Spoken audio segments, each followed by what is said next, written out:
3 days before my graduation party, my parents did not cancel it over money or emergencies. They canceled it because my sister Delaney cried over my full scholarship to Georgetown. Her feelings always mattered more.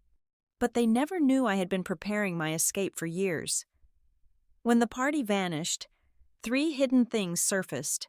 I found a stolen community fund, an unauthorized college portal change, and a tired social media lie. My name is Sienna Howard. I am 19 years old, and for my entire life, I have lived in a picture-perfect, quietly suffocating suburb of Raleigh, North Carolina. I just finished my senior year of high school. I did not just finish. I clawed my way to the very top of my class with a flawless academic record, surviving sleepless nights, endless study sessions, and a relentless schedule to secure a full scholarship to Georgetown University. It was my golden ticket out of a house where I always felt like a temporary guest.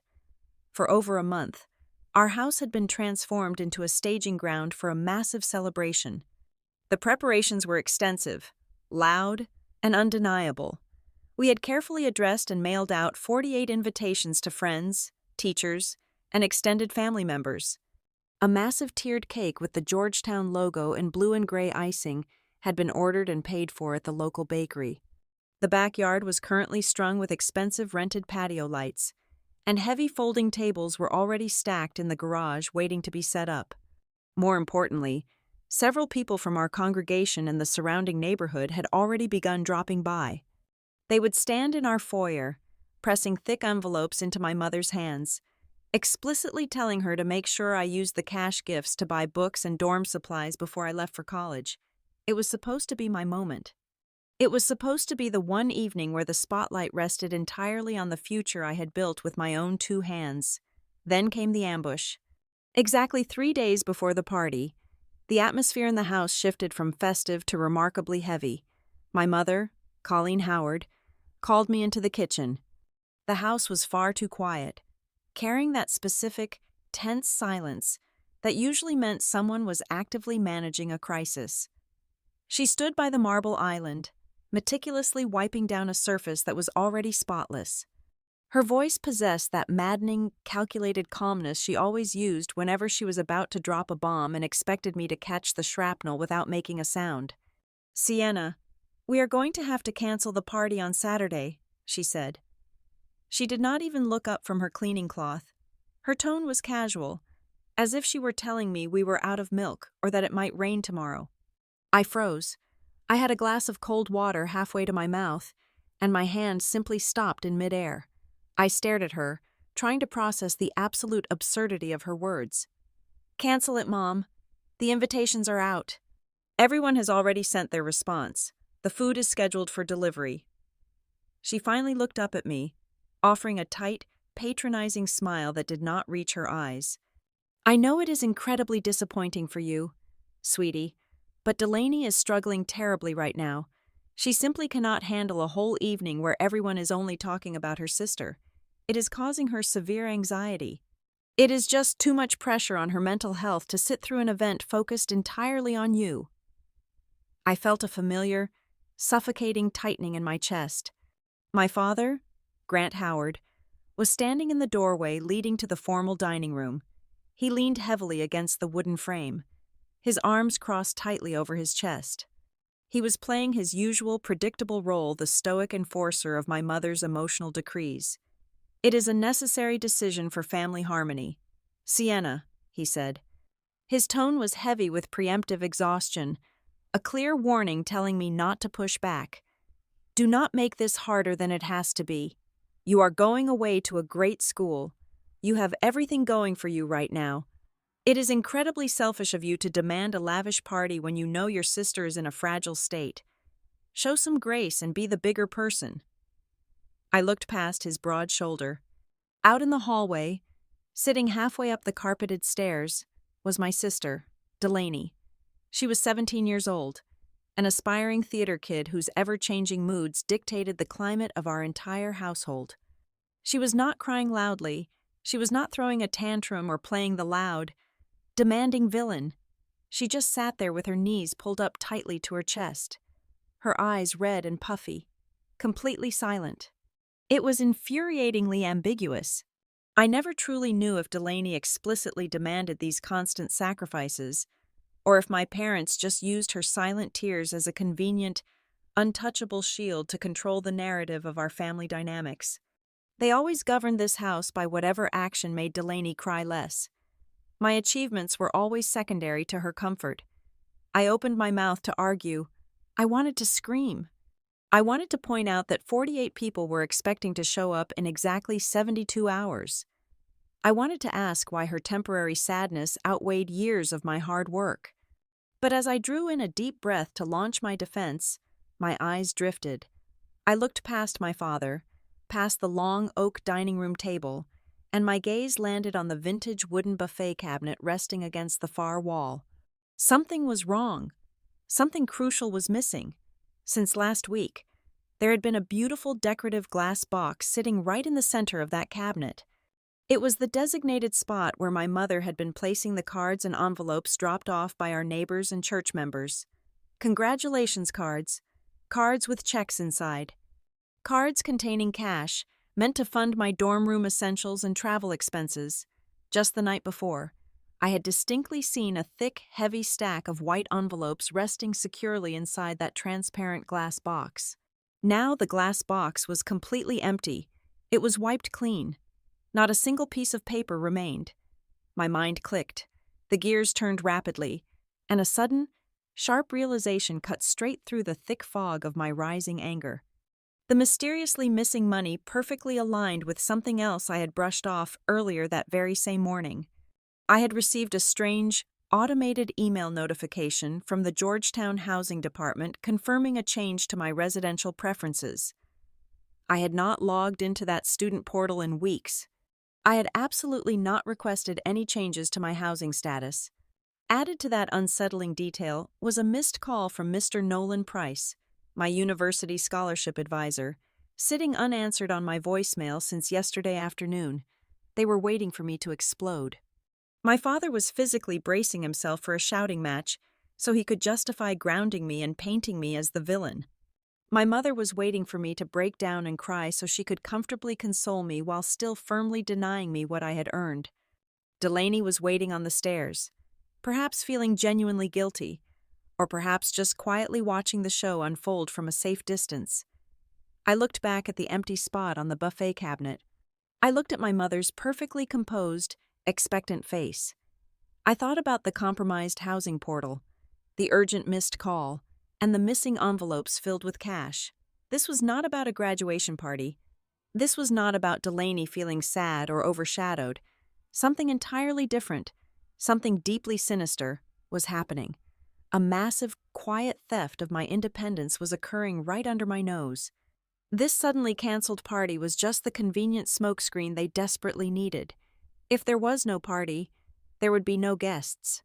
If there were no guests, nobody would approach me to ask what I bought with their generous financial gifts. No one would expect me to write thank you notes for money I never received because I would never know I received it. I slowly placed my water glass down on the marble counter. The hot, frantic anger completely drained out of my body, instantly replaced by a cold, absolute, terrifying clarity. I did not shed a single tear. I did not raise my voice even a fraction of a decibel. "I understand," I said softly. My mother blinked, clearly thrown off balance by the total lack of resistance. She had been armed for a fight that was not coming. "You do?" "Yes," I replied, my voice perfectly steady and hollow. "If it is for family harmony, then of course, cancel it." My father visibly relaxed his posture against the doorframe, dropping his arms.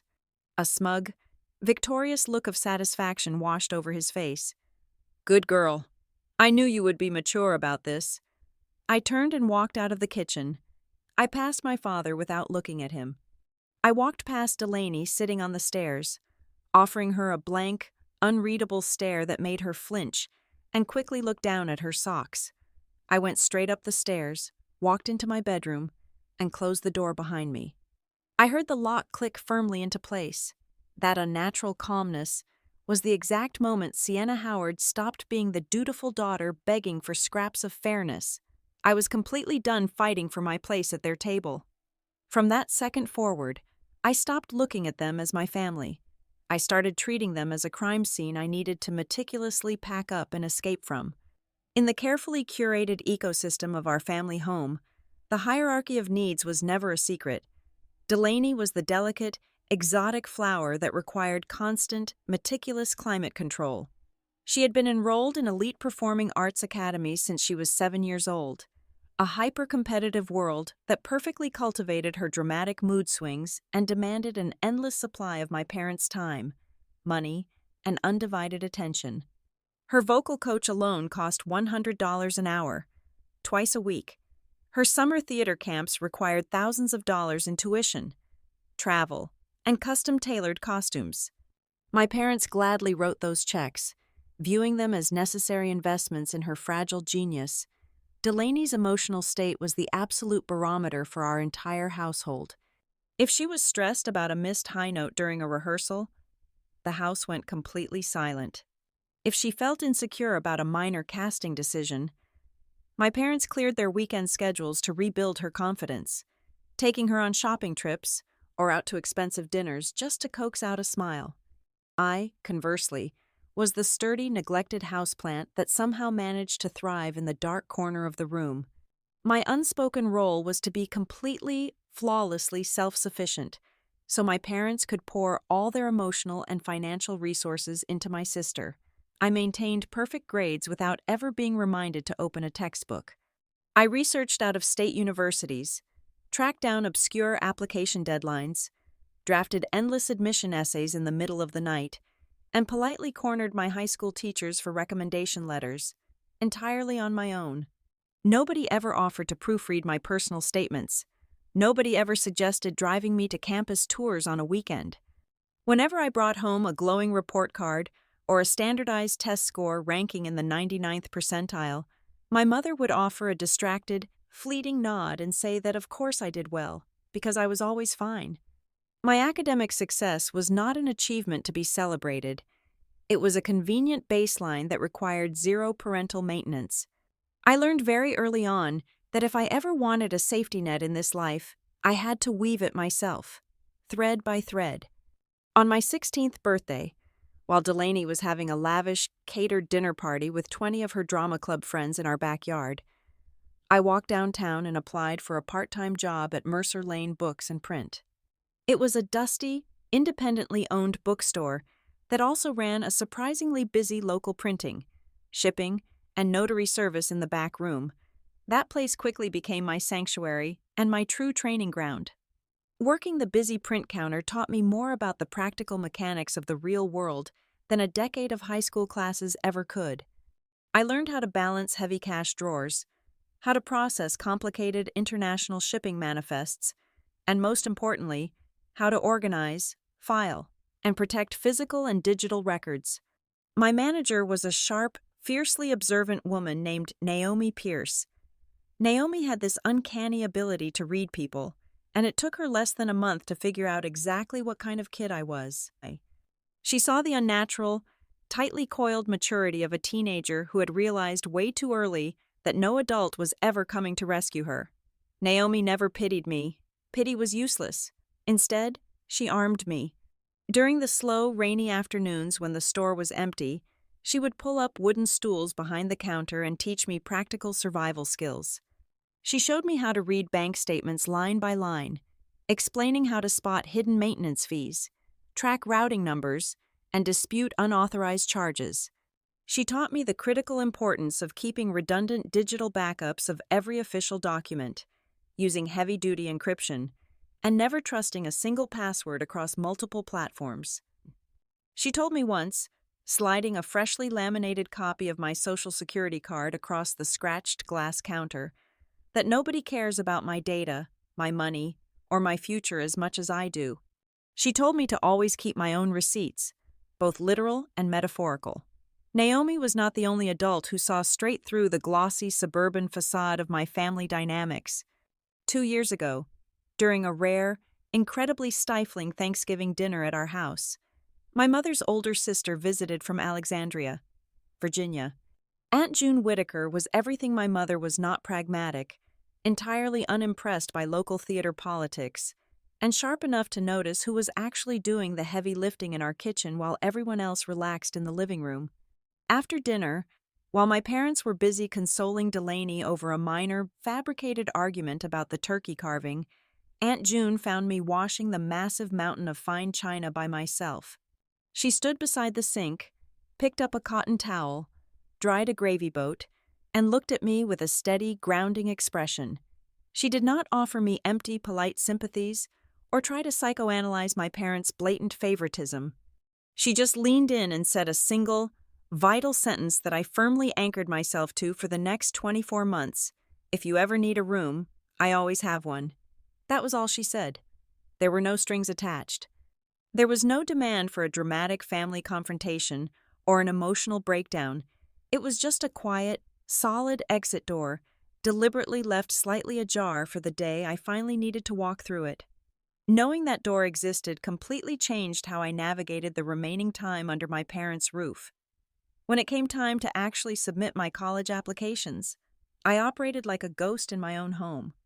I did not tell my family about the vast majority of the top-tier schools I applied to, nor did I mention the extensive, complicated financial aid forms I was filling out late at night using the computers at the bookstore. I understood the mechanics of my household too perfectly. In our house, information was a severe liability. The more my parents knew about my plans, the more opportunities there were for those plans to be inexplicably delayed, aggressively micromanaged, or somehow twisted into a long conversation about how my departure would emotionally impact Delaney.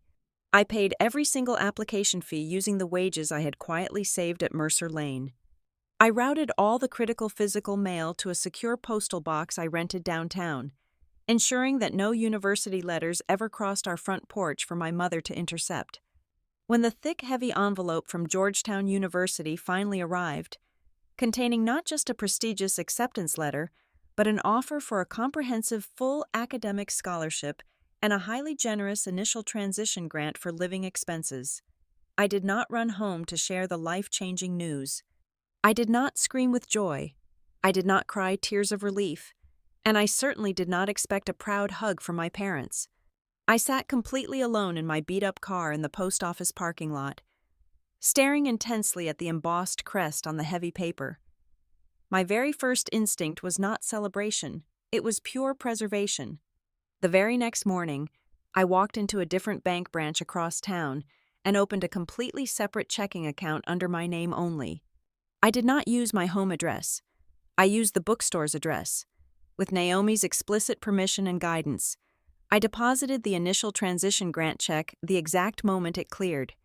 Then, I used the high-grade commercial scanners at work to digitize every single page of the Georgetown Scholarship Agreement, my financial aid award letters, my birth certificate, my passport, and my tax documents. I saved everything onto a heavily encrypted hard drive that I kept buried at the very bottom of my work backpack.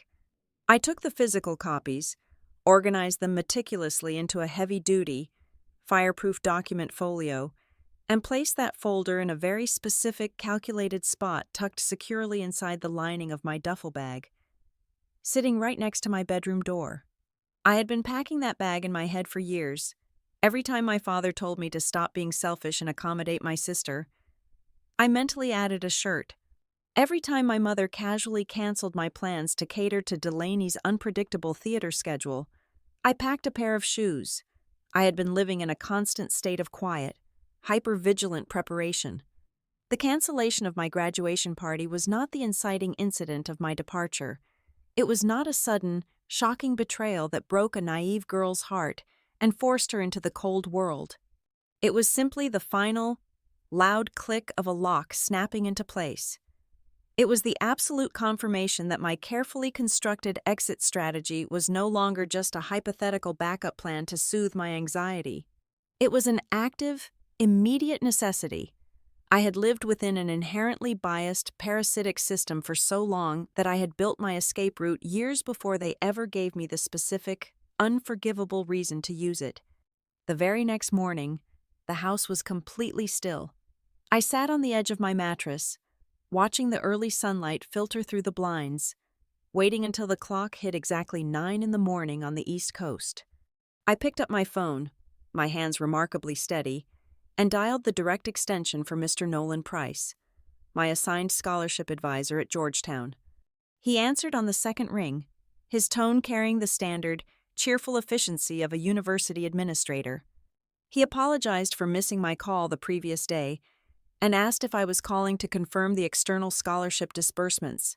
I kept my voice light, aiming for casual curiosity. I told him I just wanted to make sure all my paperwork was in order before the fall semester began. There was a brief pause, accompanied by the muffled sound of a keyboard clacking on his end of the line. Then, Mr. Price delivered a sentence that caused the temperature in my bedroom to plummet.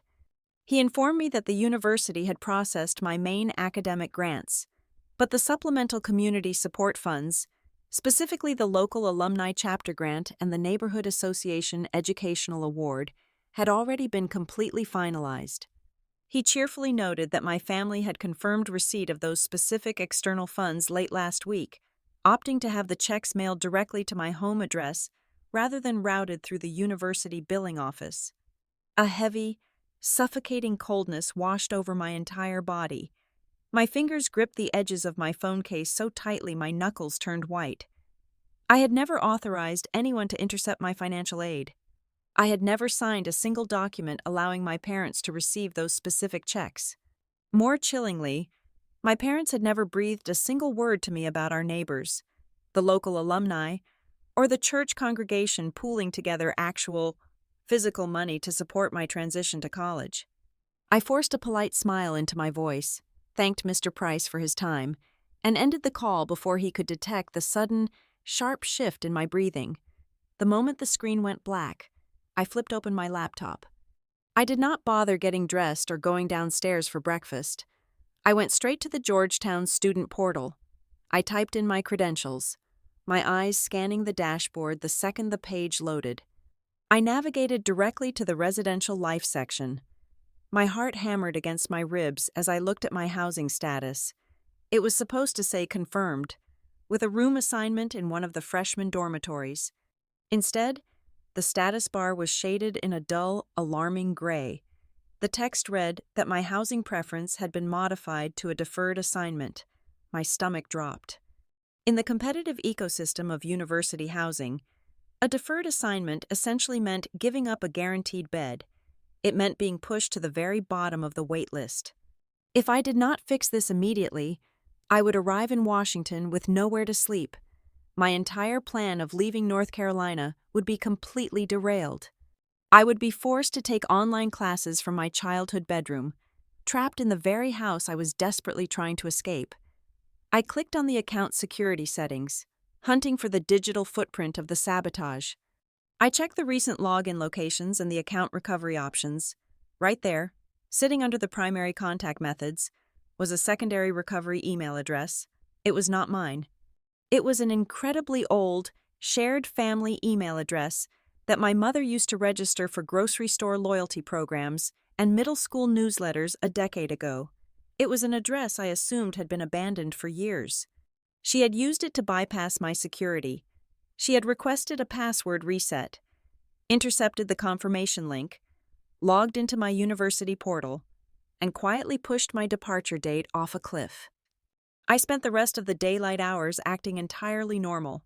I walked downstairs, made myself a sandwich, and politely navigated around Delaney, who was moping on the living room sofa. I did not look at my mother when she asked me to help fold the laundry. I moved through the house like a ghost, waiting for the sun to go down. At 2 in the morning, the house finally sank into a deep, uninterrupted silence. I slipped out of my bedroom, avoiding the third step on the staircase that always creaked. I moved like a shadow through the hallway, stepping into the formal dining room. The heavy oak buffet cabinet stood against the wall, its surface completely bare where the glass box of graduation cards used to sit. I crouched down, opening the heavy wooden drawers beneath the cabinet. This was where my mother kept the household administrative clutter, warranties, tax receipts, and her meticulously organized budgeting binders. I pulled out a thick floral embossed notebook that she used for managing seasonal expenses. I turned on the tiny flashlight on my phone, shielding the beam with my palm, and began flipping through the pages. I passed the tabs for groceries, home repairs, and Delaney's endless theater camp fees. Near the very back, tucked behind a folded utility bill, I found a loose sheet of lined paper. The handwriting was unmistakably my mother's elegant, looping cursive. At the very top of the page, she had written a title, Siena College Contributions. Below that heading was a meticulous, itemized ledger. It was a list of names, followed by specific monetary amounts. Mr. and Mrs. Gable, $500. The Grace Fellowship Education Committee, $3,000. The Raleigh Regional Alumni Network, $2,500. The list went on, detailing a dozen different local families and organizations. I ran my finger down the column of numbers, doing the mental math. The total sum at the bottom of the page was staggering. It was over $10,000. $10,000 meant for textbooks, winter coats, laptop upgrades, and emergency meals. $10,000 of pure, unadulterated independence, and there was not a single envelope, not a single check, not a single crisp bill attached to this piece of paper. The money had already been absorbed into the invisible machinery of the Howard family finances. Sitting there in the dark, clutching that piece of paper, the sudden cancellation of my graduation party violently snapped into focus. It suddenly made perfect, terrifying sense. If my mother had hosted that party, 48 people would have walked into our backyard. Over half of those guests were the exact same people listed on this ledger. Within the first hour of the party, someone would have inevitably walked up to me with a plate of cake, hugged me, and asked what color sheets I was planning to buy with their $500 check. Someone from the church committee would have proudly asked how the $3,000 grant was helping with my tuition gap. They would have expected me to look them in the eye and say thank you. My mother could never let that happen. She could never risk a single guest asking a question I did not know how to answer. The party was an absolute liability. It was a ticking time bomb of financial exposure. So, she needed an excuse to shut the entire event down without raising a single red flag to the community. And she had the perfect, unimpeachable weapon right upstairs Delaney. My parents had not canceled the party because Delaney was crying on the stairs. They had likely engineered the tears, or at the very least, eagerly seized upon a minor mood swing, elevating it to a severe mental health crisis. Who could possibly argue with parents trying to protect their fragile, emotionally distressed younger daughter? It was the ultimate, bulletproof excuse. It allowed them to play the role of deeply concerned, protective parents to the outside world, while simultaneously shutting down the one event that would expose their theft. This realization shifted everything. The narrative I had told myself my entire life was that my parents simply favored my sister. I thought I was just the neglected child, the sturdy background character expected to survive on minimal affection. But looking at that ledger, the truth was far more sinister. They were not just ignoring me, they were actively mining my achievements. They were harvesting the goodwill, the respect, and the financial capital that my hard work had generated within our community, and they were funneling it directly into their own pockets to fund their preferred lifestyle.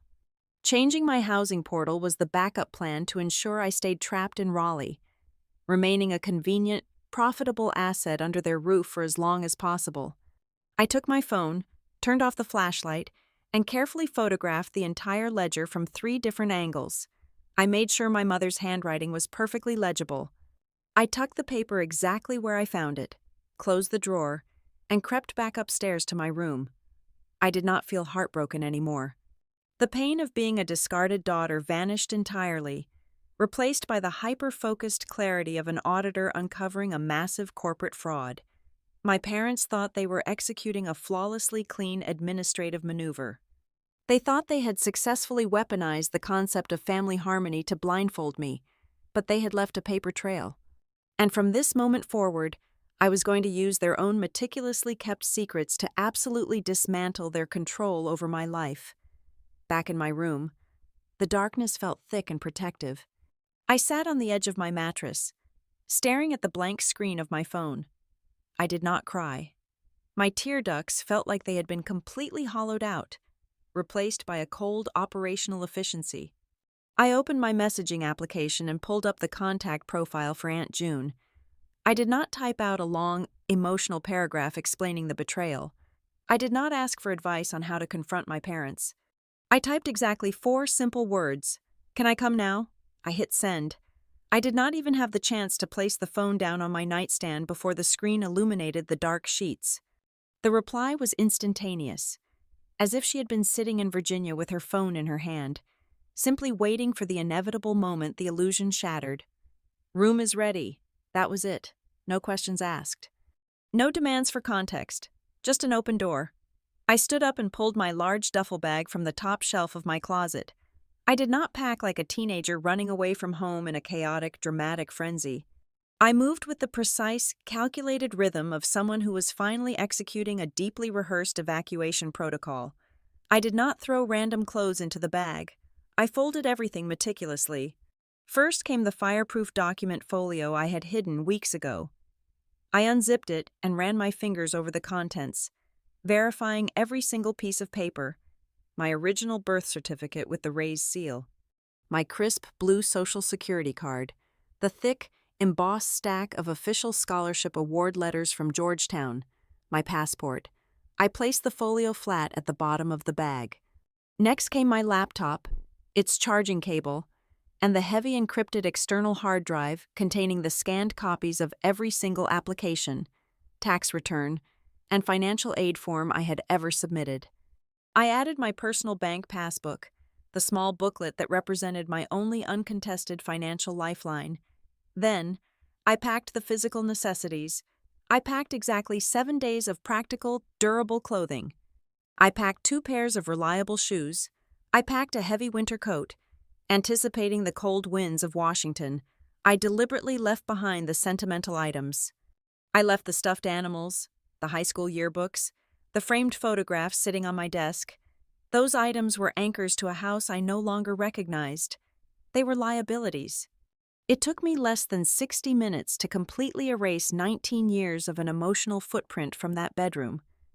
When I zipped the bag closed, the finality of the sound echoed in the quiet room. The next morning, the sun rose, casting long, pale shadows across the hallway.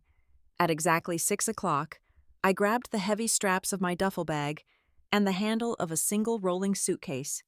I carried them down the stairs, ensuring the wheels did not bump against the wooden steps. I placed them neatly by the front door, right next to the coat rack. My mother walked out of the kitchen a few moments later, holding a steaming mug of coffee. She wore a perfectly pressed robe, looking relaxed and completely in control. She stopped and glanced at the luggage sitting by the door. Her facial expression did not shift into panic. She did not drop her mug or gasp. Instead, a small, patronizing smile touched the corners of her mouth. She genuinely believed I was just getting a head start on packing up my off-season clothes to put into the garage storage before I left for campus at the end of the summer. That assumption was profoundly revealing. The psychological conditioning in this house was so deeply entrenched that the absolute worst-case scenario in her mind was merely me being slightly overeager about organization. The concept of me actually walking out the door, entirely because of her actions, was a reality she was literally incapable of imagining. I walked past the bags and stepped into the kitchen. My father was sitting at the granite island, casually reading a news article on his digital tablet. "I am leaving," I said. My voice was completely flat. It carried no anger, no sorrow, and no invitation for debate. It was a simple statement of absolute fact. My mother turned around, gently resting her coffee mug on the counter. "Leaving for where so early?" she asked, her tone light and conversational. "I am moving to Alexandria," I replied, keeping my eyes locked firmly on hers. "Today, I need to finalize all my university paperwork directly with the admissions and housing offices in person." The shift in the room was violent and immediate. The light, conversational atmosphere evaporated, instantly replaced by a rigid, suffocating tension. My mother's patronizing smile vanished completely. A flash of pure, silent panic darted across her eyes before she quickly masked it. She knew exactly what it meant if I physically walked into the Georgetown housing office. She looked frantically toward the kitchen island. My father dropped his tablet onto the hard surface with a loud, aggressive thud. He immediately stood up, puffing out his chest and squaring his broad shoulders, automatically defaulting to his preferred tactic of physical intimidation and coercive volume. "You are not going anywhere," he commanded, his voice rumbling with forced authority. "You are blowing this entirely out of proportion. We made a necessary family decision about a minor social event last night, and now you are throwing a childish, spiteful tantrum. You are going to take those bags back upstairs immediately, and we are going to sit down and talk about your attitude." Soft footsteps padded heavily against the hardwood floor just outside the kitchen archway. I turned my head slightly. Delaney was standing near the bottom of the staircase. She was wearing an oversized sleep shirt, her face completely bare of makeup. For the first time in years, she was not actively performing a role. She was not the tragic victim, and she was not the center of attention. She looked genuinely, profoundly horrified. Her wide eyes flicked rapidly from the heavy luggage sitting by the door to my father's red face, and finally to my completely expressionless posture. The reality of the situation was finally crashing down on her shoulders. The decisions made the previous night were no longer just about canceling a caterer so she could feel better about herself. She suddenly realized that her tears had been the catalyst that was currently dismantling the entire structural foundation of her comfortable, insulated world. She was watching the protective shield she had always hidden behind, prepare to walk out the front door forever. My father took a heavy step forward, raising his voice even louder, demanding that I explain my blatant disrespect and demanding that I apologize to my mother for causing unnecessary morning stress. I stood my ground. I did not shout back. I did not reach into my pocket to pull out the digital photographs of the handwritten ledger. I did not scream about the thousands of dollars in stolen community funds, and I did not mention the manipulated secondary recovery email on my university housing portal. Throwing those specific accusations into the air would have been a massive tactical error. It would have given them a tangible script to fight against. It would have given my father something specific to aggressively deny. It would have given my mother a reason to cry and claim a misunderstanding, and it would have provided them with the necessary ammunition to keep me trapped in that kitchen in an endless, draining argument. Instead, I looked directly into my mother's wide, terrified eyes. I let the heavy silence stretch out for 3 long seconds, ensuring she felt the full weight of my gaze. "I am not leaving because of the party," I said. Every single syllable was carefully articulated and coated in absolute ice. "I am leaving because I understand exactly what is going on." The effect was instantaneous. The remaining color completely drained from my mother's face, leaving her looking hollow and pale. She opened her mouth slightly, but no sound came out. She knew. In that exact, terrifying fraction of a second, staring into my cold eyes, she realized that I knew everything: the ledger, the portal, the missing envelopes. The silence was far more devastating than any screaming match could have ever been. I did not wait for a response. I turned my back to them, breaking the invisible tether that had held me in that house my entire life. I walked down the short hallway, grabbed the handles of my bags, and pushed the heavy wooden front door wide open. The crisp morning air hit my face. My father was yelling something behind me, a desperate, trailing string of commands and vague threats about consequences, but his voice already sounded incredibly distant, small, and entirely powerless. I loaded my bags into the trunk of my car, shutting the metal lid with a solid, satisfying slam that echoed down the quiet suburban street. I got into the driver's seat, started the engine, and pulled out of the driveway. I kept my eyes fixed firmly on the road ahead. I did not check the rearview mirror even once. As I drove away from the neighborhood, the oppressive weight in my chest finally lifted. For the very first time in my existence, the absolute power dynamic of our family had completely inverted. I did not win by screaming louder or arguing better.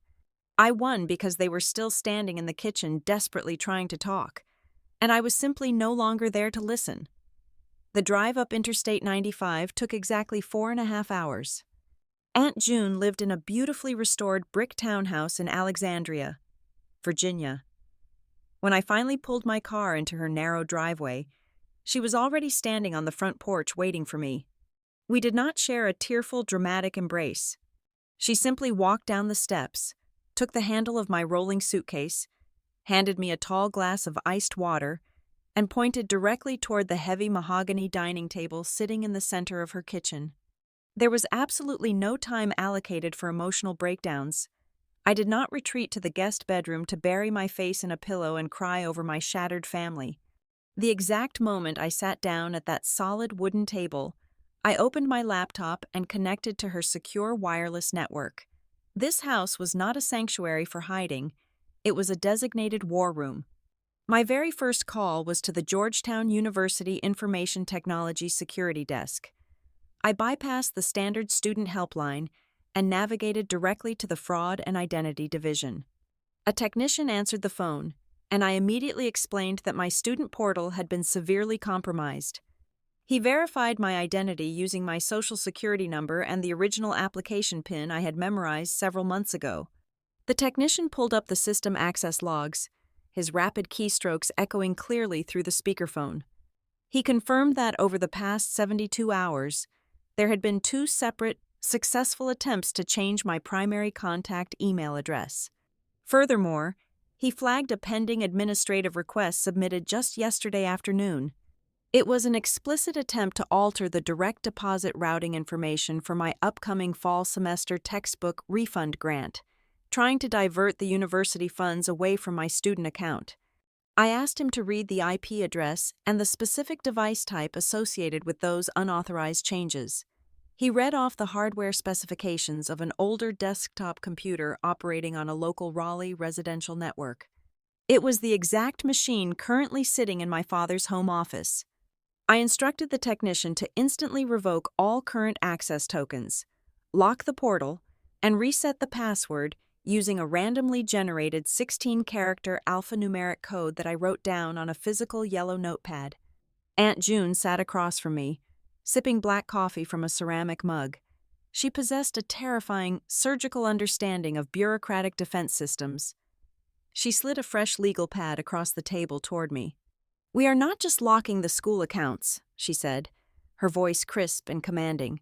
"We are building a fortress around your entire identity." For the next 2 hours, she guided me through a rigorous, uncompromising digital lockdown. We contacted all 3 major credit reporting agencies. I placed a hard security freeze on my credit profile, ensuring that my parents could not secretly open any unauthorized loans or credit cards in my name to siphon more funds.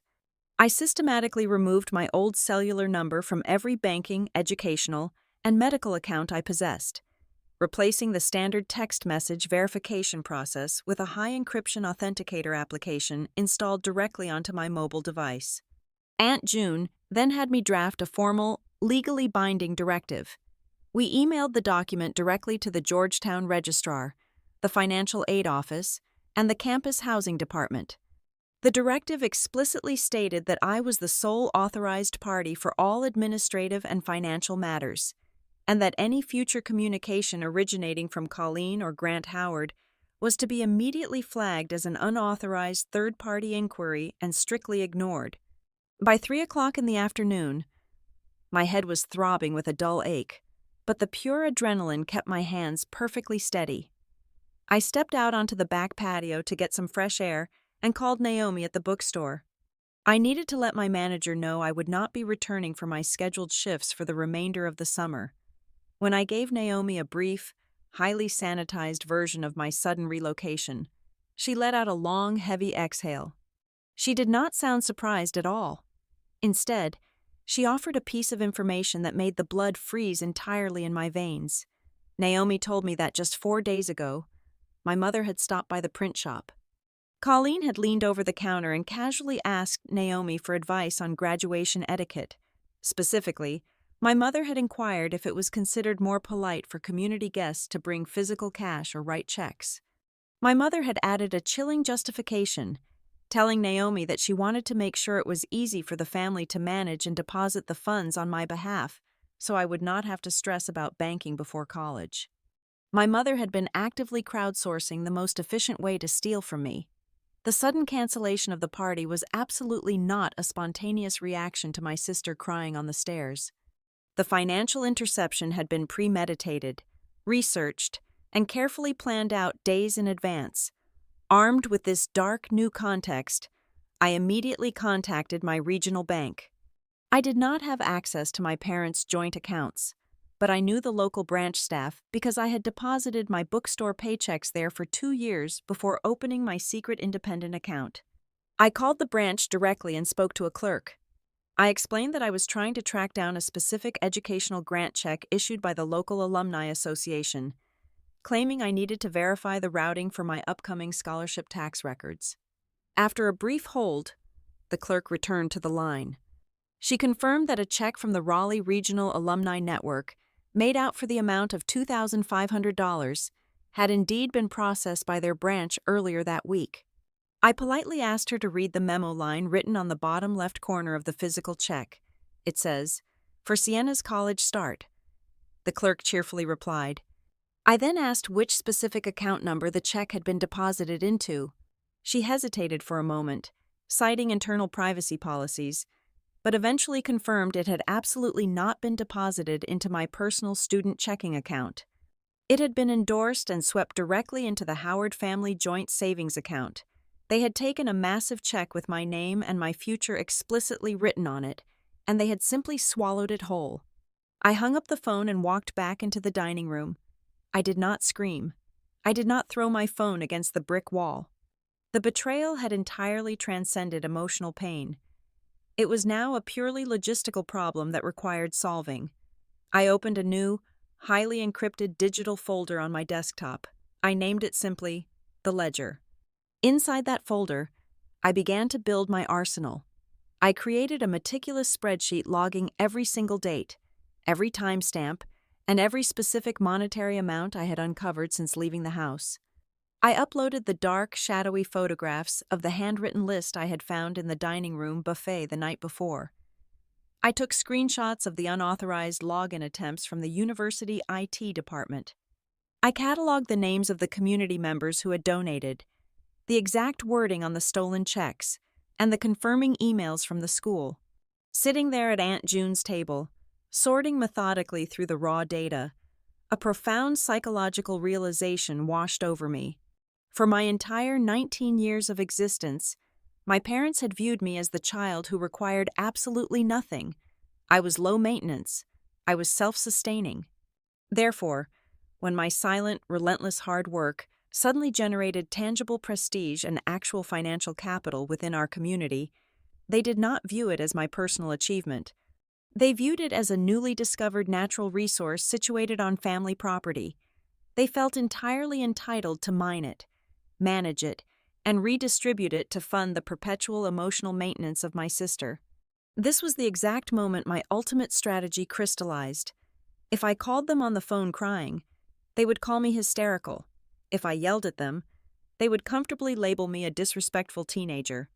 If I tried to appeal to their sense of morality, they would easily twist the narrative and make themselves the tragic victims of an ungrateful daughter. I was not going to fight a chaotic, emotional war on their chosen battlefield. I was going to wage a devastatingly civilized, entirely bureaucratic campaign. I was going to take the dirty secrets they firmly believed were safely buried under the protective guise of private family matters, and I was going to systematically transform them into a cold, irrefutable chain of documented data. Numbers do not care about family harmony. Paper trails do not care about Delaney's theatrical tears. And I was going to use every single piece of that paper to completely dismantle the control they thought they had over my life. For the first 72 hours after I arrived in Virginia, my mobile phone became an active, glowing battlefield. I did not block my family immediately. Aunt June and I had agreed that letting them speak into the void was the most effective way to gather intelligence. They were desperate to control the narrative. and desperate people always make mistakes. My mother chose the auditory route, leaving a steady stream of calculated voicemails. The first 3 audio messages were masterful performances of maternal distress. Her voice was pitched perfectly, dripping with a manufactured, tearful anxiety.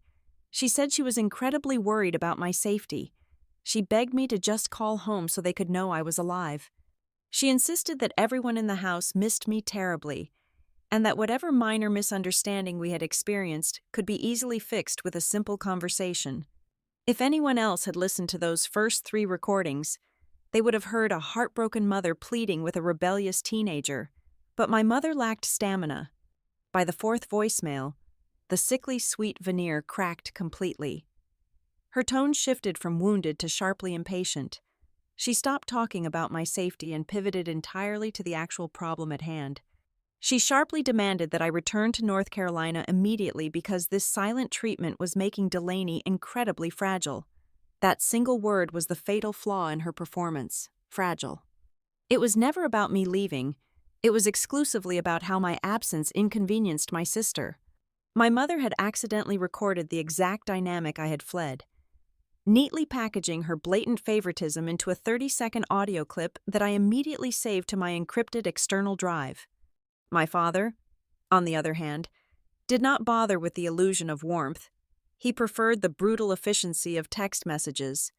His messages were short, harsh, and entirely devoid of affection. He did not ask if I was safe. He typed that I was deliberately tearing our family apart right at the exact moment everyone needed to be united. He ordered me to stop being selfish, come back home, and apologize for causing such unprecedented chaos. Reading his texts, a cold realization settled over me. He was inadvertently confirming what I had known for years. In his eyes, my compliance and my silence were not choices. They were my mandatory obligations. My only purpose in that household was to absorb the shockwaves so the rest of them could live comfortably. Then came the message that completely shattered any lingering illusion I had about my younger sister being an innocent bystander. For 2 days, Delaney had been a ghost. Then, on the evening of the 3rd day, my phone vibrated with a text from her number. It was not an apology. It was not a plea for me to come home. She sent a painfully casual message asking if the massive cash deposit my parents had lost on the catering and the backyard lighting rentals for my canceled graduation party could somehow be transferred to cover her summer theater showcase registration fee. I stared at the glowing screen, reading the sentence 4 times to ensure I was not hallucinating. It was a breathtaking display of entitlement. I suddenly understood that Delaney was not merely a passive victim of our parents' coddling. She was an active participant in the ecosystem. She saw the smoking crater of my ruined graduation, and her immediate, instinctual reaction was to scavenge the wreckage to fund her own hobbies. She knew exactly how the financial mechanics of our family operated. I did not reply. I locked my phone and slid it across the wooden dining table. My silence must have terrified her, because less than 12 hours later, Delaney escalated the situation to the public arena. If she could not manipulate me privately, she was going to martyr herself digitally. She posted a massive, multi-paragraph story on her primary social media feed. She used a somber, black and white filter over a candid photograph of our front porch. The text below the image was a masterclass in weaponized victimhood. She spun a tragic, sweeping tale about how her older sister had suddenly run away without a single word of warning right before leaving for university. She claimed my abrupt departure had left the entire family completely shattered. She painted herself as the confused, abandoned younger sibling, left behind to pick up the pieces of a broken home. She lamented the loss of our sisterly bond and asked her followers for prayers during this incredibly difficult season of unprecedented family stress. It was designed to generate a flood of sympathy. And for the first hour, it worked. Her theater friends flooded the comments with heart emojis and generic words of comfort, but Delaney had made a catastrophic, unforced error. She was 17 years old and lacked the sophistication to craft her own public relations strategy. Instead of speaking like a teenager, She heavily borrowed the exact same sanitized, corporate-sounding language my parents had been feeding the neighbors and the church congregation for the past week. She used phrases like family harmony, necessary privacy, and difficult transitions. The adults in our community were not stupid. They had been watching the Howard family dynamics play out at school events, Sunday services, and neighborhood block parties for over a decade. They recognized my mother's specific vocabulary echoing through Delaney's dramatic post. It felt entirely manufactured, and that artificiality immediately drew suspicion. The first crack in their digital armor came from a highly unexpected source. Mrs. Talia Voss, my advanced placement history teacher for the past 3 years, rarely engaged with students on social media. But she made an exception that afternoon. Mrs. Voss did not write a long, emotional defense. She posted a single, surgically precise comment right at the top of the thread. She wrote that she had taught Sienna for 3 consecutive years, and based on my impeccable character and work ethic, she firmly believed this public narrative was missing some highly important details regarding my full academic scholarship and the highly suspicious, sudden cancellation of my graduation celebration. That single comment from a respected, neutral authority figure acted like a spark in a room full of gasoline. The illusion of the shattered, innocent family instantly evaporated. People who had been quietly whispering behind closed doors suddenly felt emboldened to ask their questions in the public square. 10 minutes after the teacher commented, a prominent parent from the local high school alumni association chimed in. He publicly reminded everyone in the thread that the neighborhood community had recently pooled together a significant amount of money to support my transition to college.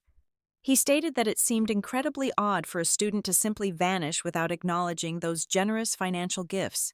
Then, the absolute fatal blow landed. A senior member of our church congregation, a woman who had personally handed my mother a thick envelope just a week prior, bypassed all the polite social pleasantries. She replied directly to Delaney's post with a blunt, devastating question. She simply asked if the substantial community funds collected for my education had ever actually reached my hands before I supposedly ran away. The comment section rapidly transformed into a digital interrogation room. Neighbors began comparing notes in real time. People started asking why a graduation party would be completely canceled if I was the one who had supposedly abandoned the family without warning. The timeline Delaney presented was being actively dismantled by the very people my parents had been trying to deceive. Panic clearly set in back in North Carolina. Delaney deleted the entire post in less than 48 hours. The page simply vanished, replaced by an error screen. But in the modern era, deleting a post is an admission of guilt, and nothing is ever truly erased. The damage was permanently done. Dozens of people had already taken high-resolution screenshots of her tragic essay. Mrs. Voss's sharp rebuttal, and the highly specific questions regarding the missing community funds. Those digital images were currently being forwarded through neighborhood group messages, alumni email chains, and local church forums. Sitting safely in Virginia, I watched the entire collapse unfold on my screen without having to type a single word. My parents had spent my entire life controlling the narrative of our household by speaking louder than me, talking over me, and demanding my silence. But the moment they tried to export that same fabricated story to the outside world, it completely fell apart. For the very first time, the Howard family lost absolute control over their own reputation. They did not lose it because I threw a tantrum or launched a messy, public counterattack. They lost it because the community finally took a collective step back, looked at the undeniable facts, and simply refused to believe the lie anymore. Aunt June poured herself another cup of coffee and looked at my screen. She had watched the social media disaster unfold with a completely neutral expression. When I moved my cursor toward the button to create my own public post, her hand gently covered mine. She shook her head. "We do not fight in the mud," she said. "If you post a defense online, it becomes a high school drama. You become just another angry teenager shouting into the void. We are going to handle this like adults conducting an audit. We are going to send thank you notes." It was a brilliantly terrifying strategy. I opened my email client and created a new, blank message. I did not use the group messaging feature. I addressed each email individually, pulling the names and contact information directly from the digital photographs of my mother's handwritten ledger. The subject line was simple: a sincere thank you regarding my college transition. The body of the email was meticulously crafted. It was completely devoid of anger, accusations, or dramatic reveals. I wrote that as I was finalizing my financial aid documents in Virginia. I had only very recently been made aware of their incredible generosity. I expressed my deepest gratitude for their support of my academic journey. Then came the final, surgical sentence. I casually mentioned that I was currently in the process of auditing my university accounts and verifying the receipt pipeline for all external contributions, so I would be reaching out again once I could personally confirm their specific gift had safely cleared into my student portal. It was polite, it was professional, and it carried a massive, undeniable implication. It told every single donor that their money was missing. I hit send on 22 separate emails. Then, we waited. The response time was staggering. It did not take days to hear back. It took less than 45 minutes. The first reply came from Mr. Gable, a retired structural engineer who lived 3 streets over from our house. He did not just send a polite acknowledgement, he attached a scanned, high-resolution image of a canceled check for $500. Right across the back of the check was my mother's unmistakable signature, authorizing the deposit into a joint account. His attached message was short and deeply concerned.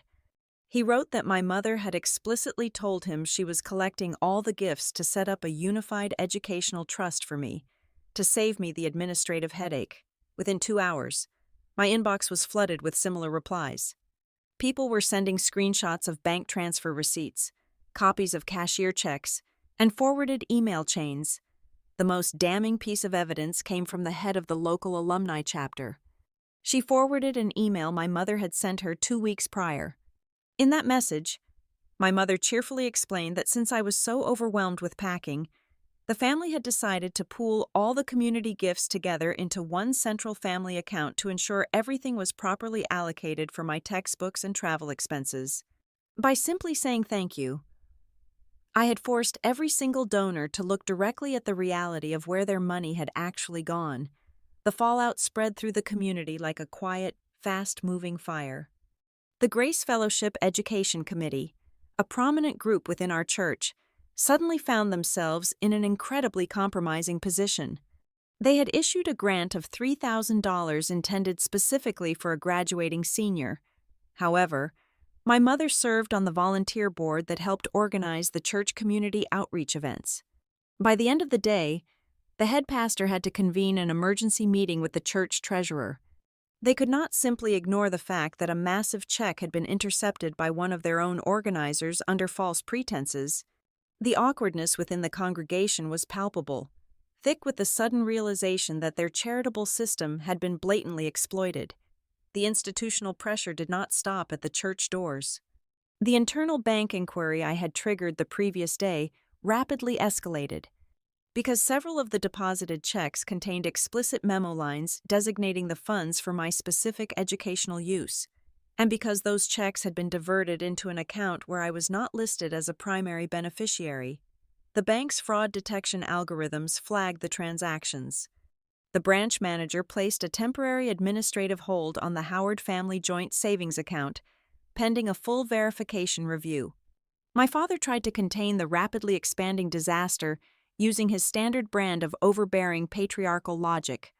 Through a forwarded text message sent to Aunt June by a mutual family friend, I saw exactly how he was trying to spin the narrative. He was telling anyone who would listen that the entire situation was a ridiculous overreaction to standard household budgeting. He argued that money going into one family house is ultimately used for the benefit of the children living in it. He claimed they were just temporarily holding the funds to cover the lost deposits from the canceled party and my future travel costs. But that argument held absolutely no weight. Legal and moral definitions do not bend to accommodate an arrogant father trying to justify theft. The community had not donated to the Howard Family General Living Fund. They had donated to Sienna Howard. and every single document proved that Sienna Howard had been entirely cut out of the transaction. The most significant casualty of this financial lockdown, however, was not my parents' reputation. It was Delaney.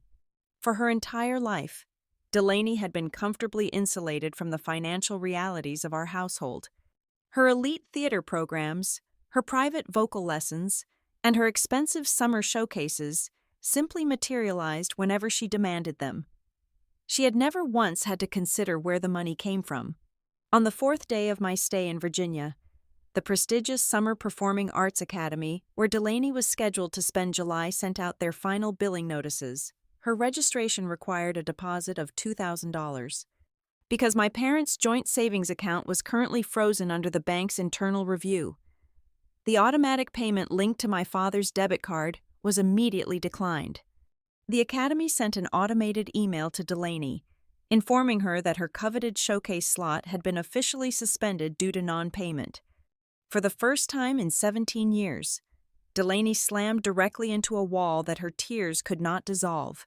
She could not cry her way into a paid registration. The protective bubble our parents had built around her completely popped. She was suddenly forced to confront the terrifying possibility that the luxurious, pampered lifestyle she had always enjoyed was heavily subsidized by resources that did not actually belong to her or our parents. The brilliant, poetic justice of the situation was that Delaney did not direct her anger at me. I was completely removed from the equation. I was hundreds of miles away, sitting quietly in Alexandria. I had not canceled her payment. I had not locked the bank account. I had simply asked for what was legally and ethically mine. Delaney finally realized that her dramatic performance on the staircase 3 days before my graduation was nothing more than a convenient, manufactured excuse. She understood that my parents had completely weaponized her emotional volatility. They had needed a distraction, a loud, undeniable reason to cancel a party that would expose their financial interception. They had looked at their younger daughter, saw a teenager prone to jealousy and anxiety, and decided she was the perfect human shield for their embezzlement. She was not the center of their universe. She was just an incredibly useful tool for their financial scheme. The realization that her own parents had allowed her to publicly humiliate herself, allowed her to destroy her relationship with her only sister, and allowed her to post a fabricated story online just to cover up their stolen cash, finally broke the spell. Delaney was absolutely furious, and for the very first time in her life, that fury was pointed squarely at the two people sitting in the kitchen back in Raleigh. Exactly 1 week before my scheduled relocation to the university campus in Washington, I was forced to return to Raleigh for one final, unavoidable obligation. It was the annual Senior Honors and Academic Awards banquet.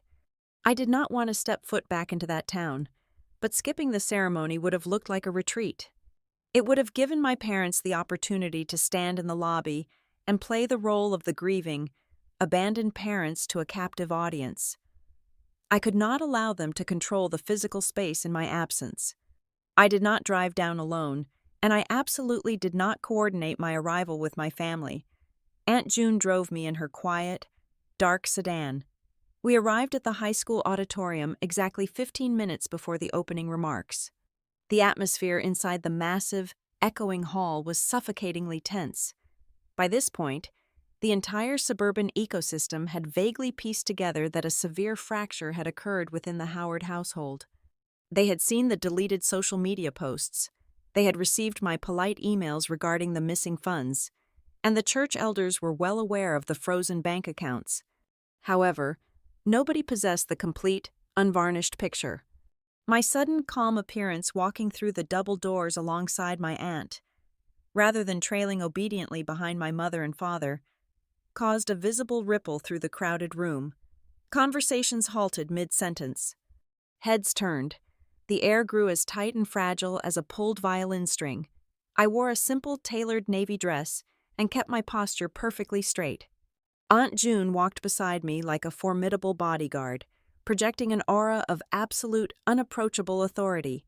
We found 2 empty seats near the middle aisle, deliberately avoiding the designated family sections near the front. It took me less than 3 minutes to locate my parents. They were seated 4 rows closer to the stage. My mother was wearing a brightly colored floral blouse, aggressively attempting to project a vibrant, happy normalcy. She kept turning around, smiling brightly at the people passing by, trying desperately to make eye contact and exchange pleasantries. My father sat stiffly beside her, his arms crossed tightly over his chest, his jaw locked in a rigid line of forced indifference. Every single person in that auditorium recognized the performance. They saw the frantic, brittle edge to my mother's smile. They saw the defensive posture of my father. More importantly, they saw that I was sitting entirely separate from them, existing as a sovereign individual, completely untethered from their manufactured family unit. The ceremony progressed through the standard departmental awards and athletic recognitions. Then, the high school principal stepped up to the wooden podium. He adjusted his microphone, looking out over the silent crowd, and cleared his throat. He announced that before concluding the evening, there was a special presentation regarding the Community Academic Endowment. He spoke with careful, deliberate diplomacy, stating that due to an unexpected, highly unfortunate administrative glitch regarding previously allocated external scholarships, a dedicated coalition of local alumni and neighborhood sponsors had stepped forward to ensure a graduating senior was not penalized for circumstances entirely outside of her control. He called my name. He announced that this newly formed coalition had successfully established a secure direct replacement fund specifically for my transition to Georgetown. The applause that followed was not the standard, polite clapping reserved for academic achievements. It was thunderous, heavy, and profoundly pointed. It rolled through the auditorium in waves, lasting far too long for it to be considered normal. It was a collective, public statement. The community was using their applause to explicitly reject the lies my parents had tried to sell them. I stood up, nodded respectfully to the principal, and sat back down. I did not look at my parents. I did not need to. I could feel the sheer, crushing weight of their public humiliation from 4 rows away. They were trapped in their seats, forced to sit in silence while hundreds of their peers loudly celebrated the very independence they had tried so desperately to steal. They had to pretend they did not hear the underlying condemnation echoing in every single clap. Immediately following the conclusion of the ceremony, Aunt June and I bypassed the crowded reception in the gymnasium. We walked down a quiet, empty hallway toward the guidance counselor offices. Standing outside a locked door, waiting for us, was Mrs. Evelyn Brooks. Evelyn was a formidable, sharply dressed woman who served as the head of the neighborhood community sponsor group. She did not waste time with superficial greetings. She unlocked a vacant conference room, ushered us inside, and closed the door firmly, shutting out the noise of the lingering crowds. She sat across from me at the circular table, folding her hands neatly over her leather portfolio. Evelyn looked directly into my eyes and asked me exactly how far I wanted to take the issue of the original, misappropriated funds. She outlined my options with terrifying clarity. She offered the full weight of the community coalition if I wanted to pursue formal civil litigation against my parents. She offered public exposure, suggesting they could formally petition the church board to remove my mother from all financial volunteer positions. Or, she offered a slightly quieter, but equally severe route, a strict demand for full financial restitution paired with a legally binding written confession. I considered her offer carefully. I did not want a messy, prolonged courtroom battle that would drag my name through the local newspapers for the next 2 years. I also did not want the cheap, fleeting satisfaction of a public screaming match. I chose the most devastatingly bureaucratic path. I looked at Evelyn and stated my terms. I wanted everything placed permanently on the record. I wanted a legally binding repayment plan drafted by an attorney. I wanted every single stolen dollar accounted for, verified in writing, with the correct dates, the correct names of the donors, and my name explicitly listed as the sole rightful recipient. I wanted their theft transformed from a whispered neighborhood rumor into an undeniable, documented legal liability. I was not going to destroy them with a scandal. I was going to quietly, methodically suffocate their financial leverage. Evelyn nodded slowly, a deep look of respect crossing her face, and agreed to facilitate the paperwork through the coalition's legal counsel. Aunt June and I left the school building through a side exit, stepping out into the warm, humid night air. We walked across the dimly lit asphalt of the parking lot toward her car. As we approached the vehicle, a shadow detached itself from the side of a nearby van. It was Delaney. She looked entirely different from the girl who had cried on the stairs a week ago. She was not wearing a carefully selected outfit. She was wearing a simple gray hooded sweatshirt, her arms wrapped tightly around her own waist. She looked small, deflated, and incredibly tired. She stepped directly into our path, blocking the driver's side door. Aunt June stopped, her posture stiffening, but I placed a hand on my aunt's arm, signaling for her to wait. Delaney looked up at me, her eyes completely devoid of their usual theatrical sparkle. For the very first time in our entire lives as siblings, she spoke a raw, unvarnished truth. She told me, her voice trembling slightly, that she genuinely did not know our parents had touched my college money. She swore she had no idea they were intercepting checks or altering my university housing portals. But then, she took a shaky breath and confessed the part that actually mattered. She admitted that she knew perfectly well the graduation party was canceled because of her. She knew our parents were using her bad mood as an excuse to shut down my celebration, and she had stood by and let it happen because she liked being the center of their attention. She admitted she had enjoyed the power of making everything stop just because she was upset. She stood there in the dark parking lot, finally holding her own guilt, waiting for me to scream at her. She was bracing for an explosive, dramatic fight, because that was the only language our household had ever spoken. I did not raise my voice, I did not insult her, and I did not offer her absolution. I looked at her, feeling a strange, hollow pity for the sheltered, manipulative girl our parents had created. "Your crying did not cancel my future," I said. My voice was quiet, completely steady, and razor sharp. "The adults did that. They stole from me, and then they used you as a convenient, pathetic excuse to hide their tracks. You were never the priority, Delaney. You were just their camouflage." I watched the words hit her. I watched the final, devastating realization settle behind her eyes. I had completely stripped away her favorite role. She could no longer hide behind the identity of the highly sensitive, overly emotional younger sister who just needed extra care. She was forced to recognize that she was merely a pawn in a much darker, much more calculated game played by the people she trusted most. I stepped around her, opened the passenger door of Aunt June's car, and got inside. Delaney did not try to stop me again. She just stood frozen on the asphalt, entirely alone in the dark, as we backed out of the parking space and drove out of the town limits for the final time. Moving into my dormitory at Georgetown University felt less like a relocation and more like an atmospheric decompression. For 19 years, I had existed in an environment where every single personal victory had to be carefully minimized, actively hidden, or immediately followed by an apology so it would not accidentally cast a shadow over my sister. Stepping onto that historic campus in Washington was the first time in my life I entered a space where my ambition did not require a permission slip to simply exist. The sheer, uncomplicated normalcy of my new reality was profoundly disorienting. It was far more dizzying than the heavy reading loads or the rigorous academic schedule of my freshman classes.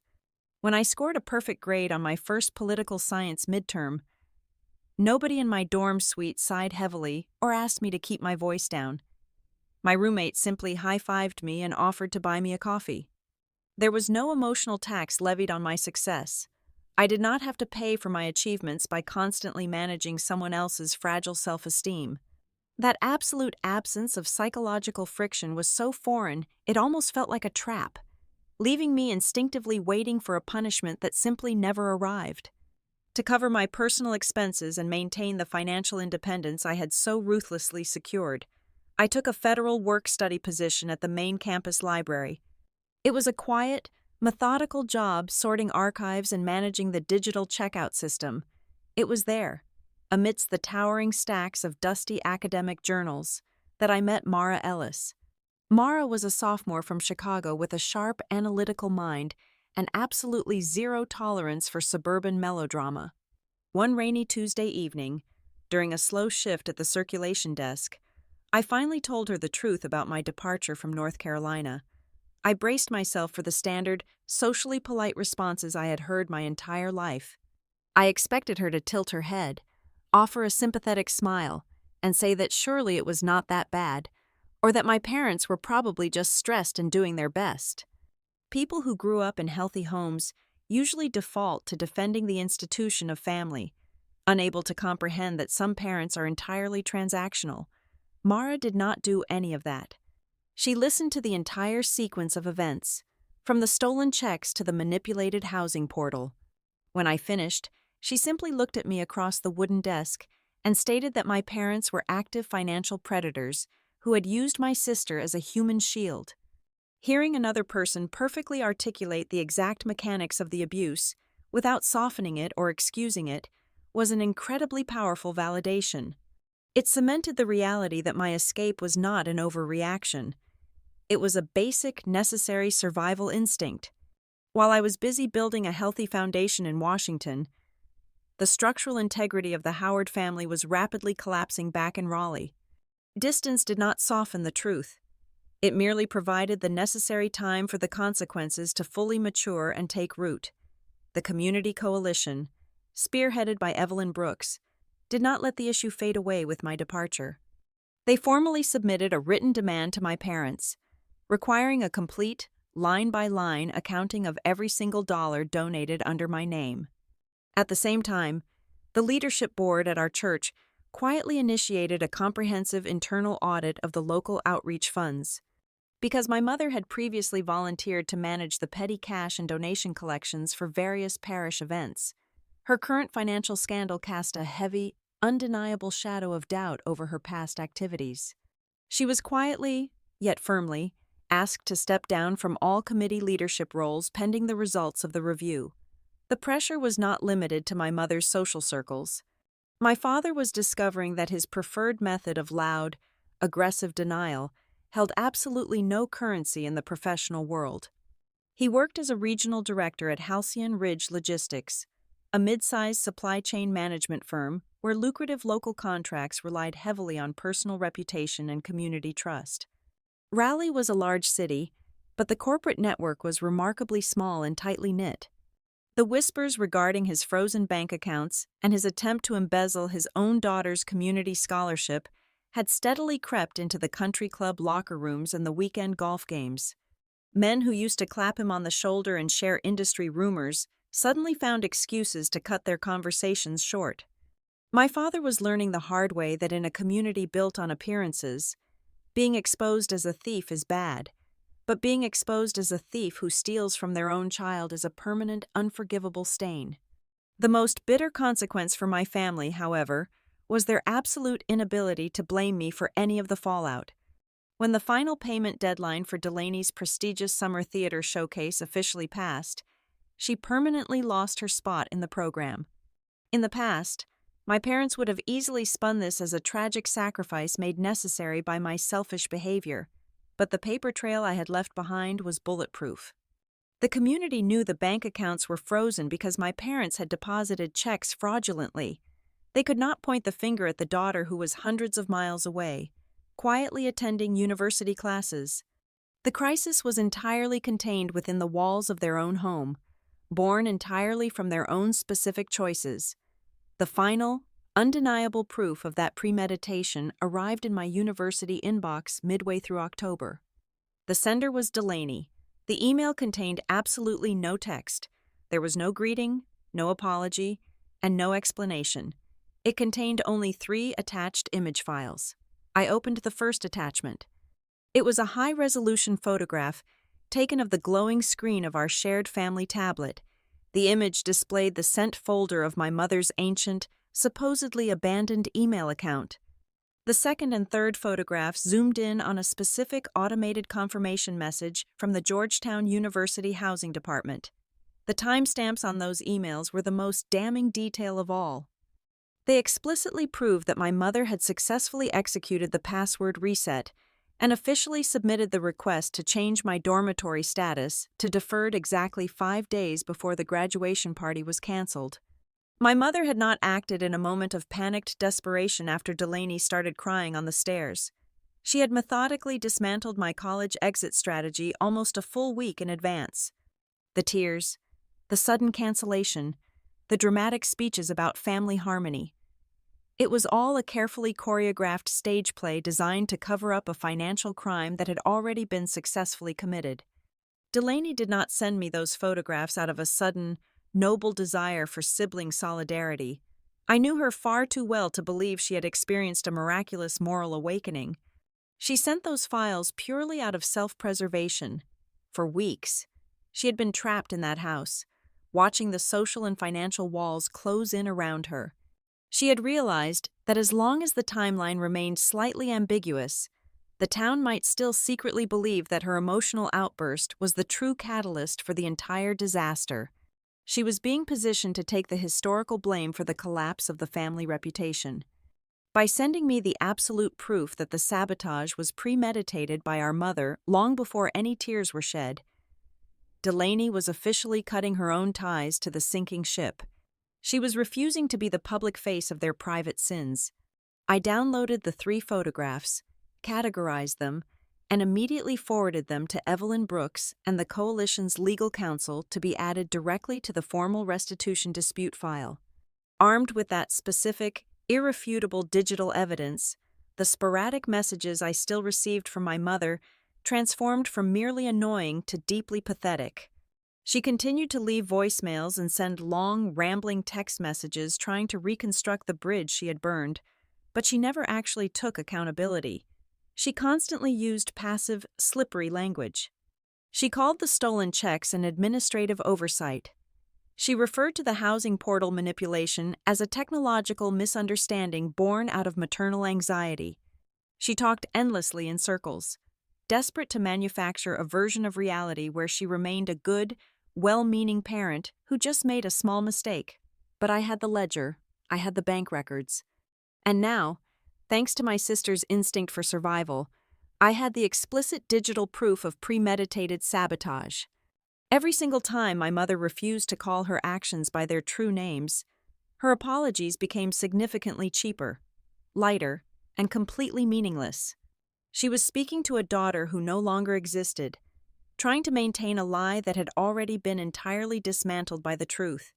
By the middle of December, the chill in the air matched the absolute freeze covering my family's social standing. My mother, entirely incapable of existing outside the warm glow of community approval, made one final desperate attempt to rewrite the narrative. She decided to host a private winter fundraiser at the local community center annex. She branded the evening as a small, intimate gathering to support Delaney and her supposedly interrupted artistic journey. It was a thinly veiled attempt to generate fresh sympathy, cast our family as victims of circumstance, and quietly pull the neighborhood's attention away from the glaring issue of my stolen college funds. What my mother fundamentally failed to realize was that her carefully curated guest list for this new event was almost entirely composed of the exact same people who had generously donated to my graduation fund just a few months prior. She was inviting a room full of people who were already holding polite but damning email receipts, canceled checks, and a growing, collective sense of outrage. Aunt June and I drove down from Virginia on the morning of the event. We did not go to the house. We did not announce our arrival. We were not there to initiate a chaotic brawl. We were there to be physically present when the ultimate reckoning was placed directly on the table. When we pulled into the community center parking lot, the winter sun had already set, casting long, harsh shadows across the frosty pavement. I stepped out of the car, holding nothing but a single, incredibly thin paper folder. My heart beat with a steady, calculated rhythm. I was calmer than I had ever been in my entire 19 years of life. We walked through the double doors of the annex just as my mother was stepping up to a small wooden podium at the front of the room. The space was decorated with cheap winter garlands, and about 40 people were seated in folding chairs, holding paper cups of warm cider. The exact second the heavy doors clicked shut behind us, The low murmur of conversation instantly died. The silence that swept through the room was absolute and suffocating. My mother froze. Her hands gripped the edges of the wooden podium so tightly, her knuckles turned completely white. My father, standing near the refreshment table, went entirely rigid. Before my mother could stammer out a greeting or attempt to spin our sudden appearance into a happy family reunion, Mrs. Evelyn Brooks stood up from her seat in the front row. Evelyn was the head of the community sponsor group, and she commanded the room with effortless, terrifying authority. She did not yell. She spoke with a polite, measured tone that made her words completely unavoidable. Evelyn announced to the entire room that before any new financial appeals were made for the Howard family, the Community Coalition was formally pausing all local educational and artistic donations. She stated clearly that this freeze would remain in absolute effect until the previous thousands of dollars collected under the name of Sienna Howard were fully and legally accounted for. My mother let out a small, breathless gasp. My father immediately stepped forward, his face flushing dark red, puffing his chest out in a desperate attempt to regain control of the room. "This is completely inappropriate," my father commanded, his voice booming across the silent room. "This is a private family matter regarding a simple management mix-up. We were simply consolidating household resources to best support both of our daughters during a highly stressful transition." Evelyn did not even look at him. She walked directly to the podium, stood right next to my paralyzed mother, and calmly opened a leather binder. She placed a stack of documents flat on the wood. She laid down the printed bank summaries showing the diverted deposits. She laid down the clear, undeniable copies of the cashed checks bearing my mother's signature. Finally, she placed the printed email from the Georgetown University Information Technology Department, explicitly detailing the unauthorized, premeditated access to my campus housing portal originating from their home network. The room was so quiet, you could hear the hum of the heating vents. The sheer volume of documented proof sitting on that podium completely annihilated my father's weak excuse about a management mix-up. Then, the final, fatal blow came from the very person my parents had spent their entire lives protecting. Delaney had been sitting quietly in the second row, her head bowed. For weeks, she had been trapped in a house buckling under the weight of social exile and financial audits. She had been forced to realize that she was the designated human shield for a massive betrayal. She suddenly stood up. Her chair scraped loudly against the linoleum floor. She did not look at me. She looked directly at our mother and father. "Stop talking," Delaney said, her voice shaking but carrying a sharp, desperate edge. "Just stop lying." I cried on the stairs that day because I was jealous and I wanted attention. I admit it, but I never once asked you to steal her money. I never asked you to hack into her college account. I never told you to cancel her future so I could have a party. The impact of her words physically staggered my mother. She took a step back from the podium, covering her mouth with her hand. Delaney had just publicly destroyed the very last defensive shield my parents possessed. For my entire life, they had justified every unfair decision, every canceled event, and every act of neglect by claiming they were simply protecting their fragile, highly sensitive younger daughter. Now, that same daughter had just stood up in front of the entire neighborhood and violently ripped that convenient excuse away, cornered, exposed, and entirely out of options. My mother finally broke. The elegant, controlled facade completely shattered. She looked at the faces of her friends, her neighbors, and the church elders, and she began to cry. It was not her usual, calculated weeping. It was the ugly, panicked sobbing of someone who had been caught. Between broken breaths, she stammered out a pathetic, fragmented confession. She admitted she had taken the envelopes because she wanted to keep the family financial situation flexible. She admitted she felt losing me to Washington meant losing control, and she had let the plan go entirely too far trying to force me to stay under her roof. I walked slowly down the center aisle until I stood face to face with her. I did not scream. I did not cry. I did not celebrate a theatrical victory. I looked at the woman who had spent 19 years keeping me small, and I felt nothing but a profound, hollow exhaustion. I handed her the thin paper folder I had carried inside. It contained the formal legal demands drafted by the coalition attorney. "From this exact moment forward," I said, my voice cutting cleanly through her sobbing, "every single interaction between us will be strictly in writing. Every single dollar you took will be repaid directly to the trust according to this legally binding agreement. And you need to understand one final thing. Any apology you ever attempt to send me that does not explicitly name the exact crimes you committed against me is completely and utterly meaningless." I turned around and walked out of the community center. Aunt June followed right behind me. We got into the car and drove back to Virginia in the dark, leaving the ruined wreckage of the Howard family reputation far behind us. The true closure arrived 3 days later, back in my dormitory at Georgetown. It was a freezing, crisp Tuesday morning. I woke up to a notification light blinking on my mobile phone. It was a voicemail from my mother. I sat on the edge of my narrow bed and listened to the recording. Her voice was flat, defeated, and entirely stripped of any manipulative warmth. She did not make excuses. She finally spoke the 3 explicit truths I had demanded.